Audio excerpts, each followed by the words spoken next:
இதில் ஒரு ஸ்பெஷல் பார்த்தீங்கன்னா, இப்போ சிவனோட வீடியோ ஒன்று போடுவேன் நான். அதில் பார்த்தீங்கன்னா சிவனோட லிங்கத்தில் நம்ம சாய்பாவோட முகம் வந்து தெரியும். அந்த லிங்கம் வந்து அழகாக பிரதிபலிக்கும், அவரோட முகத்தில் அழகாக பிரதிபலிக்கும். இது வந்து பார்த்திங்கன்னா உள்ளார அடுத்து வந்து குருஸ்தான் பிரம்மதேவர் இருப்பார். இது உள்ளாரையே எல்லா சாமியுமே இருக்குது. பாருங்க, சாயோட பேக் சைடு இது சைடில் போயிட்டுருக்கோம். இவ்வளோ அழகாக இருக்குது பாருங்கள். எப்படி போனாலும் சாய்நாதன் தெரியவார். இந்த பாருங்கள், அழகாக இருக்கார் பாருங்கள். இருக்காருங்களா பாருங்க. வந்தீங்கன்னா கண்டிப்பாக வாங்க, வந்து சாமி கும்பிடுங்க. நம்ம மனசில் உள்ள குறைகள் எல்லாத்தையும் ஒரு சரி பண்ணி கொடுப்பாரு. கீழே ஒரு சாய்பாபா இருக்கார். இது ஒரு சாமி தாத்ரேயர். தாத்ரேயர்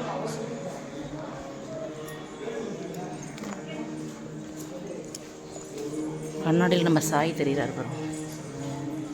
அழகாக இருக்கு பாருங்க.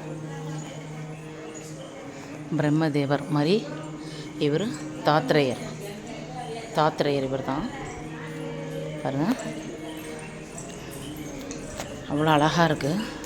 குருஸ்தான் கீழே ஒரு சாய்பாபா இருக்குது. இதை பாருங்கள்.